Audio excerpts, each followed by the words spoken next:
Graça e paz, meus amados irmãos. Que alegria estarmos na presença do nosso Deus numa noite tão fria em que Ele aqui nos traz, para que a sua doce palavra aqueça o nosso coração. Amém?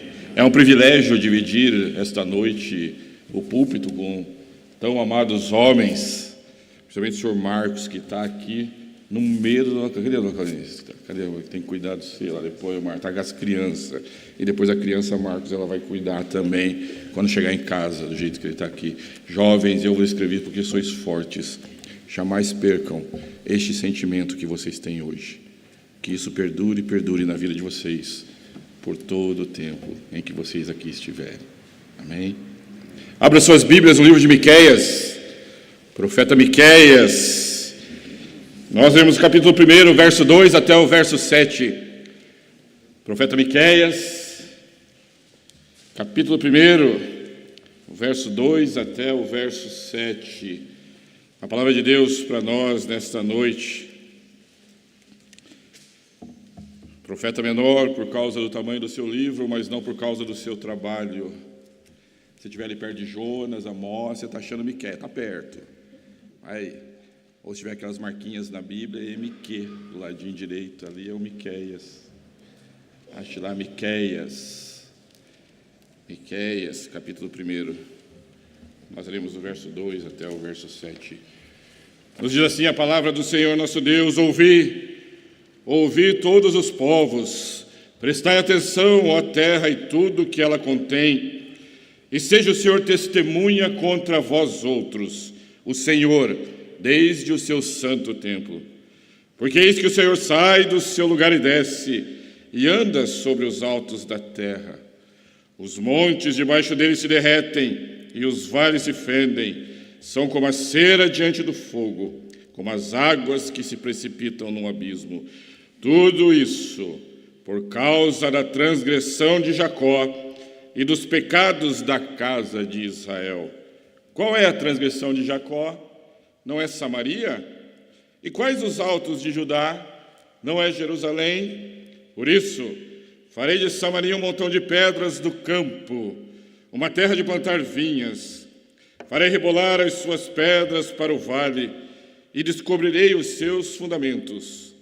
Todas as suas imagens de esculturas serão despedaçadas, e todos os salários de sua impureza serão queimados. E todos os seus ídolos eu farei uma ruína, porque do preço da prostituição os ajuntou, e a este preço volverão. Senhor nosso Deus e nosso eterno Pai, louvado seja o teu nome. Nós te louvamos porque o Senhor nos permitiu estar aqui, ó Pai, em fria noite, para ouvirmos da tua palavra. Que privilégio, meu Deus. Fala, Deus, aos nossos corações. Tem misericórdia de mim, ó Pai, e me usa como instrumento de bênção aos meus amados irmãos da Igreja Presbiteriana da Silva Jardim. Essa é a minha oração, em nome de Jesus. Amém, Senhor. O texto nos mostra que Miqueias viveu durante o reinado do rei Jotão, do rei Ezequias, do rei Acás. O versículo anterior nos diz que Miqueias era morastita. E a Bíblia, ao trazer essa informação, ela quer nos dizer que Miqueias veio de uma região onde os princípios de Deus eram valorados. Miqueias veio de uma região onde os princípios de Deus tinham valor. A Bíblia diz, neste contexto, que Deus levanta Miqueias para apresentar a sua causa. Deus chama Miqueias e diz: Miqueias, eu preciso conversar com o povo. Miqueias, eu preciso falar com eles. Você sabe do que nós estamos falando, Miqueias. Você sabe a região que você mora. Você sabe os valores que ali contém. Eu preciso dizer a este povo que os valores estão sendo vilipendiados. Eu preciso conversar com o povo. Eu preciso que você, Miqueias, converse com ele. Nesta época, nós sabemos já da história, nós gostamos da história bíblica. Nós sabemos que os reinos eram divididos. Nós sabemos que existia o reino do norte, existia o reino do sul. Em outra palavra, aqui nós já estudamos que o reino do norte iria ser assolado pela Síria. Nós sabemos então que naquela época, antes de Miqueias, viveu Jonas, e Deus chama Jonas para conversar com os assírios, lembram-se disso? Deus fala: Jonas, vai até Nínive, fala com eles que venham rápido, e irei destruir todos eles. Jonas fala: eu não quero falar com eles, eu não gosto deles, eles ficam brigando com a gente, nós não gostamos dos assírios. Ainda assim Jonas vai e fala, Deus transforma aqueles corações. Entretanto, aquela geração que teve o seu coração transformado não existe mais. Existe uma nova geração na Assíria. A Assíria, então, volta à sua força militar, volta a ser conquistadora.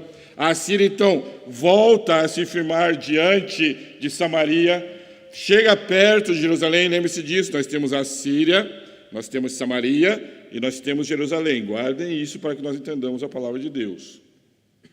É nesse contexto que vive Miqueias, nesse contexto de medo, nesse contexto adverso, nesse contexto em que as forças exteriores podem tomá-los. Eles têm medo, eles vivem sobre medo, mas eles não sabem a causa do seu medo. Eles não sabem por que eles têm esse medo. Eles não sabem por que isso pode lhes afligir. Nesse contexto, Miqueias vem para profetizar. Miqueias, meus amados irmãos, está preocupado. Miqueias está preocupado porque do norte vem o mal que o Senhor levantou contra eles, mas eles não sabem disso. Veja o que diz o verso 9, no mesmo texto que nós lemos. Verso 9: porque as suas feridas são incuráveis, o mal chegou até Judá, estendeu-se até a porta do meu povo, até Jerusalém. E o texto que nós acabamos de ler, nesse contexto em que Miqueias vai falar com o povo, em primeiro lugar, o texto nos ensina que o julgamento do Senhor está próximo, meu amado irmão. Ele não está tão longe quanto você pensa. O texto que nós acabamos de ler diz que o julgamento do Senhor está à nossa porta.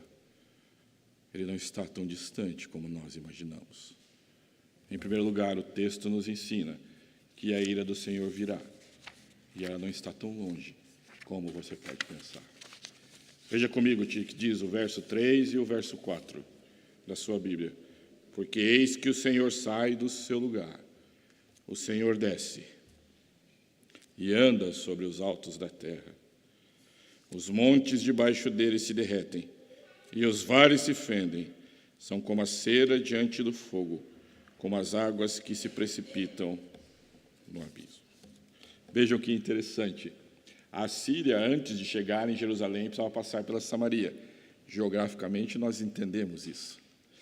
Aí, quando Miqueias vem para profetizar isso, o povo imagina assim: é isso mesmo, Deus, que a Síria venha e acabe com os samaritanos. Nós não gostamos dele. E não é assim hoje em dia também? Diáconos, peguem-no. Nós não gostamos do nosso irmão. Viu o pecado que eles estão cometendo? Viu como o nosso irmão é? Vem, Senhor, vem e acaba com tudo isso daí. Traz a Síria para acabar com Samaria. Porque nós somos os judeus, nós estamos bem. Mas eles nós não gostamos. Aquilo que eles praticam não são do Senhor. E construíram outro templo, e têm outros deuses, e fazem tudo diferente. Vem, Senhor, e acaba com todo mundo. É assim que eles pensavam. E eles tinham razão em pensar nisso. Se nós imaginarmos, lembra daquela situação quando o sol parou e a lua parou, quando Josué orou ao Senhor, e disse assim: Deus, vamos acabar com os amorreus aqui agora, o Senhor pode vir? E Deus: eu venho, eu faço o sol parar, a lua não se move mais, e nós acabamos com tudo isso daí. E eles pensavam dessa maneira. Eles falavam: é isso daí, Deus, venha sobre os samaritanos, venha sobre aquele meu amigo pecador, venha sobre todos eles, acabe com eles, porque eles não te amam. E a maneira como eu trato meu irmão não demonstra muito que eu amo a Deus também. Mas venha sobre eles, venha, Senhor, acabe com todos eles. E eles agiam e pensavam dessa maneira. Abra lá a sua Bíblia em Josué, capítulo 10, do verso 12 ao verso 14. Abra lá e vejam o que passava pela cabeça daqueles que moravam em Jerusalém, como que eles imaginavam a vinda do Senhor. E note que Miqueias acabou de falar que o Senhor desce o Senhor desce do seu santo templo, o Senhor virá para andar sobre os altos. E eles diziam: venha, venha, porque o Senhor que nós louvamos nos escreveu assim. Então Josué falou ao Senhor no dia em que o Senhor entregou os amorreus nas mãos dos filhos de Israel, e disse na presença dos israelitas: Sol, detente em Gibeão, e tu, lua, no vale de Aijalon. E o sol se deteve, e a lua parou, até que o povo se vingou dos seus inimigos. Não está isso escrito no livro dos justos? O sol, pois, se deteve no meio do céu, e não se apressou a pôr-se quase um dia inteiro. Não houve dia semelhante a este, nem antes, nem depois dele, tendo o Senhor assim atendido à voz de um homem, porque o Senhor peleja por Israel. Voltou Josué e todo Israel com ele ao arraial, a Gilgal, porque o Senhor peleja por Israel. Acabe com todos eles, Deus, porque o Senhor peleja por nós. Miqueias vem trazer essa mensagem a eles. Venha, Senhor, julgue esse povo mau. Acabe com todos os meus inimigos, porque eles são pecadores. Veja o que diz a primeira parte do verso 5. Tudo isso por causa da transgressão de Jacó e dos pecados da casa de Israel. Qual é a transgressão de Jacó? Não é Samaria? Deus estava trazendo os seus julgamentos contra Samaria. Mas, infelizmente, meus amados irmãos, existe a parte B do verso 5, e veja o que lá está escrito. E quais os altos de Judá? Não é Jerusalém? Os pecados que os nossos inimigos gostam, talvez sejam os mesmos pecados que nós amamentamos até que eles se tornem grandes. O Senhor está à porta para julgar o seu povo. O Senhor já sabe como o mundo é. O Senhor sabe como o mundo funciona. O Senhor sabe o que esperar do mundo. E nós falamos: é isso mesmo, acabe com eles. E Deus olha para nós e diz: quais são os seus altos, amados irmãos da Igreja Presbiteriana da Silva Jardim? Não são os seus próprios pecados? É contra eles que vocês querem que eu guerreie? Eu preciso dizer que eu estou vindo para guerrear contra vocês, porque eu conheço os seus altos. Eu sei o que vocês fazem. Não se preocupem com eles, se preocupem com vocês. Até agora o povo se sentia aliviado. Ah, Síria, venha, acabe com eles, acabe com Samaria. E Deus diz: Samaria é só um atalho para eu chegar até vocês. Quando julgarem o seu irmão, saibam que eu conheço os seus próprios altos. Quando tratarem de maneira que eu não os ensinei, saibam que os seus altos estão sempre diante de mim, e o meu julgamento não tarda. Saibam que eu conheço vocês, muito mais do que vocês próprios se conhecem. Deus está vindo para pisotear os altos, mas olhem à sua volta e vejam os próprios altos que vocês têm. Não, mas ele começará pelos meus inimigos. São eles que fazem coisas erradas. São eles que não te amam, meu Deus. São eles que se tratam de maneira errônea. São eles que não querem saber dos seus mandamentos. Então Pedro nos ensina que a ocasião de começar o juízo pela casa de Deus é chegada. Não é lá que o juízo vai começar, é aqui. É chegada a hora do juízo, e ela começará pela casa de Deus. Pedro, capítulo 4, verso 17. Porque a ocasião de começar o juízo pela casa de Deus é chegada. Nós acreditamos que está indo tudo bem. A nossa família vai bem, o nosso trabalho vai bem, as nossas relações estão bem, a nossa capacidade financeira nos traz uma tranquilidade que a autossuficiência talvez seja até um eufemismo para tudo isso. Nós achamos que tudo vai bem. Com eles não, Deus. Comigo está tudo bem. É isso que nós pensamos. Mas o Senhor diz, eu não estou vindo para purificar eles. Eu estou vindo para purificar vocês. Eu estou vindo para restaurar vocês. Eu estou vindo para transformar vocês. Eu sei o que vocês fazem, o que vocês têm feito. É para isso que eu estou vindo. Vocês não têm mais interesse na minha palavra. A maneira como vocês me adoram no culto não condiz com aquilo que eu ensinei vocês. O jeito como vocês me tratam, depois de tudo que eu fiz por vocês, não é o que eu esperaria de vocês. Eu estou vindo para vocês. Em primeiro lugar, o texto nos ensina que o Senhor está à porta para nos julgar. E não tarda. Não imagine que Ele perderá o seu tempo com aqueles lá. Ele virá sobre nós. Vocês não têm mais interesse nenhum. Vocês permitem que seus próprios filhos se desviem da minha palavra. E ainda assim vocês se preocupam com eles. Preocupem-se com vocês. 2 Reis 17:19 nos diz assim: também Judá não guardou os mandamentos do Senhor seu Deus. Antes, andaram nos costumes que Israel introduziu. Também o meu povo não andou nos meus caminhos. Antes, acharam muito por bem aquilo que o mundo tem a oferecer. E eles acham que eu virei para purificar aqueles. Não têm nem ideia que virei para purificar vocês. Em primeiro lugar, o texto nos ensina que o julgamento de Deus está próximo, mais próximo do que nós podemos imaginar. Mas nós somos autossuficientes. E, em segundo lugar, o texto nos ensina que tudo aquilo que nós construímos sem Deus, por Deus será destruído. E nós nem veremos de tão rápido que isso será. Veja o que está escrito no verso 6. Por isso, farei de Samaria um montão de pedras do campo, uma terra de plantar vinhas. Farei rebolar as suas pedras para o vale, e descobrirei os seus fundamentos. Aquela família que você acha que ergueu sem Deus, aquele trabalho que você acha que você tem porque você conseguiu sem Deus, aqueles filhos que você tem para criar, que você imagina, sem Deus, aquela conta bancária que lhe dá uma tranquilidade que você pensa, sem Deus, Deus diz, eu destruirei isso e você nem saberá de onde veio, porque você não construiu junto comigo.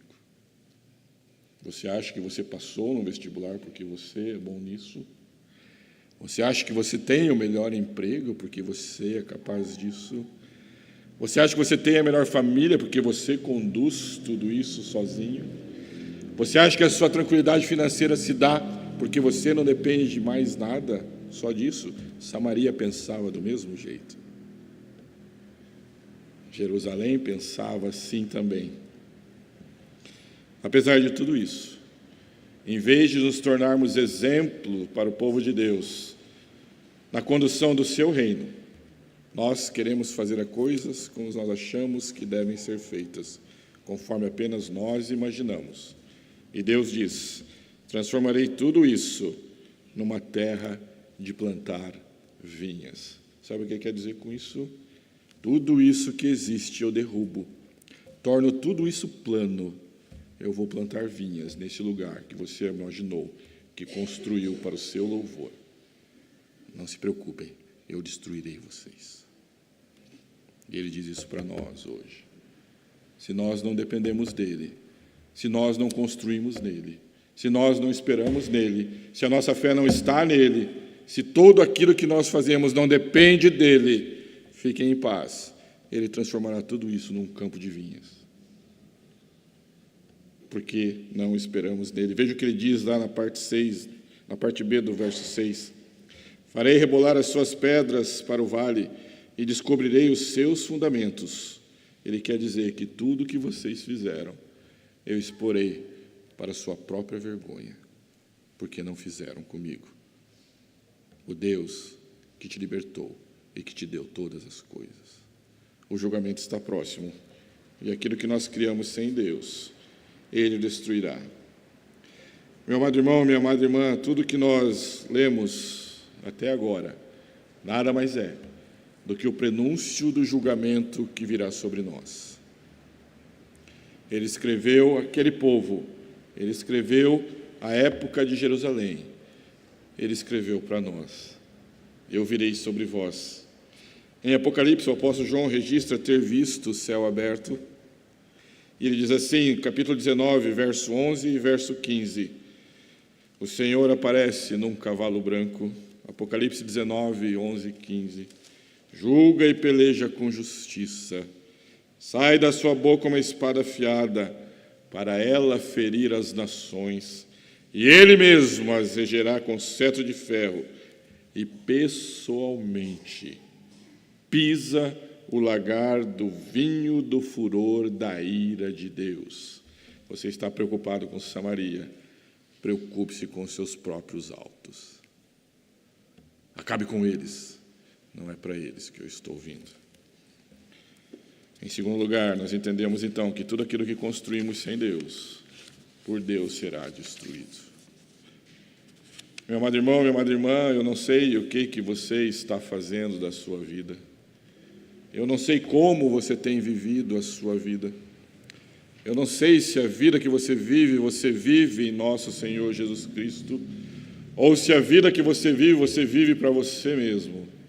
Se você vive para você mesmo, eu preciso dizer para você, será um lugar aplainado, com tanto poder, que ninguém mais se lembrará daquilo que vocês foram ou fizeram algum dia, porque não fizeram pelo Senhor. Se você vive para você mesmo, seguro em suas vitórias materiais, tranquilo em seus lastros financeiros, imaginando não carecer de Cristo, eu preciso dizer que o Senhor vem, e vem mais rápido do que você pode imaginar. O que eu posso dizer a você, meu amado irmão, é que manifesta se tornará a obra de cada um, pois o dia demonstrará, porque está sendo revelado pelo fogo, e qual seja a obra de cada um, o próprio fogo aprovará.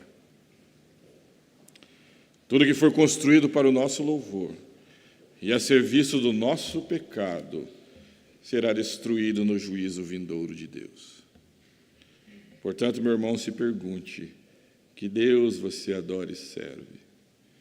Se pergunte: a que Deus você tem confiado a sua vida? Em terceiro e último lugar, apesar de tudo isso, apesar de palavras tão duras, o texto nos ensina que há salvação. Louvado seja o nome do Senhor, porque apesar de tudo isso, há salvação. Veja o que está escrito comigo no mesmo capítulo 1, o verso 2.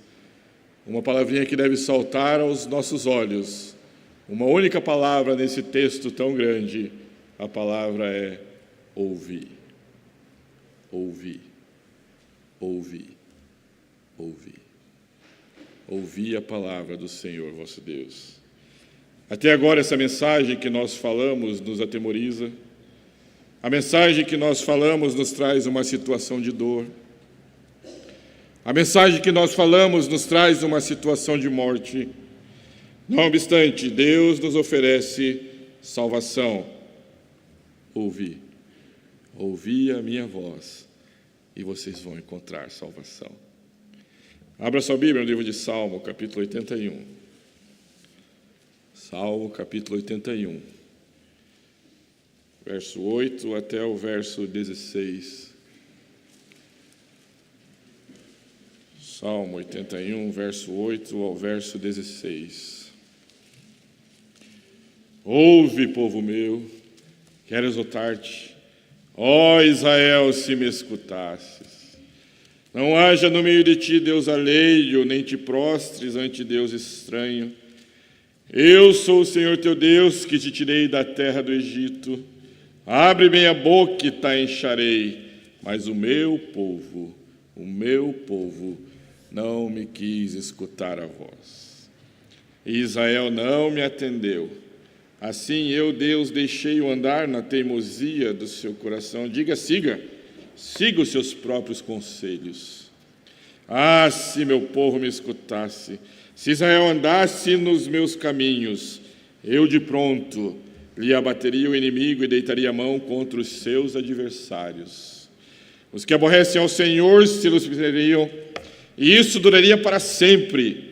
Eu o sustentaria com trigo mais fino, e o saciaria com mel que escorre da rocha. Ah, Jerusalém, ouve, ouve, ouve.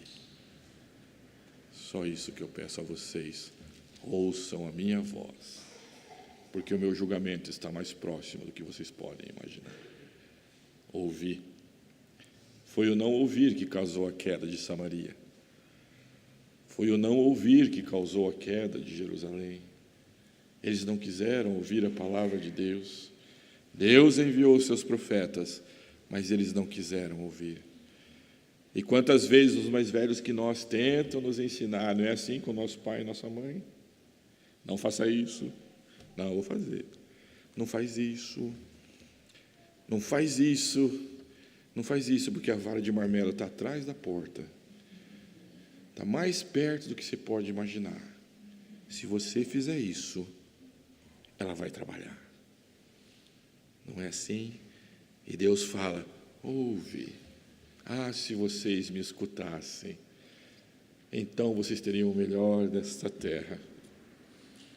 A palavra de Deus nessa noite, meu amado irmão, se dirige a mim, se dirige a você. A palavra não está lá tão distante, ela está aqui do nosso lado. Se você ouvir, então você temerá ao Senhor e abandonará os seus pecados. Ouça a palavra do Senhor nosso Deus. Cristo nos trouxe uma mensagem de graça e misericórdia. Cristo nos trouxe uma palavra de perdão e vida. Escute essa palavra. Ame ao seu irmão como a ti mesmo e a Deus acima de todas as coisas, com todas as suas forças, com todo o seu entendimento. Ouve a palavra de Deus. Em verdade vos digo, quem ouve a minha palavra e crê naquele que me enviou, tem a vida eterna. E aquele julgamento que você acabou de falar, ele está aqui, não entra em juízo, mas passa da morte para a vida. Ouve, Israel, ouve. Ouça e crê em Jesus Cristo e você será salvo. Eu sou a luz do mundo. Quem me segue não andará nas trevas, pelo contrário, terá a luz da vida. Concluindo, meus amados irmãos, nós precisamos conversar mais profundamente. Você está andando na luz de Cristo?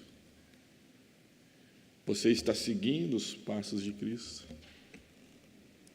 Você está portando como Cristo se portaria? Você está andando neste caminho? Você está andando com Deus? Você anda com os seus pensamentos em Deus? Você anda com atos de amor que vêm de Deus? Você diz não ao pecado e tudo que este mundo te oferece? É isso que você faz? Você tem o seu coração o tempo todo em Deus? Gênesis 5, 24 nos traz um personagem que nós sempre lembramos. Ele diz que andou Enoque com Deus e não mais foi visto, porque Deus o tomara para si. Oh, glória! Que texto tão pequeno, mas que nos traz uma verdade absoluta. O julgamento de Deus está próximo, o julgamento é para nós. Nós temos que ouvir por quê? Porque andou Enoque com Deus e de repente não mais foi visto, porque o Senhor o tomara para si. Será que você não está andando na escuridão do seu pecado e na escuridão do mundo? Outro pode tomar você para si, você nem verá. Ou talvez seja tarde demais, quando você descobrir quem o tomou. Se você não estiver seguindo Jesus com uma vida santa, lembre-se da ameaça que ele fez a Samaria e a Jerusalém. Eis que eu descerei do meu trono, e vocês se sentirão como cera no fogo, derretidos nem saberão o que aconteceu.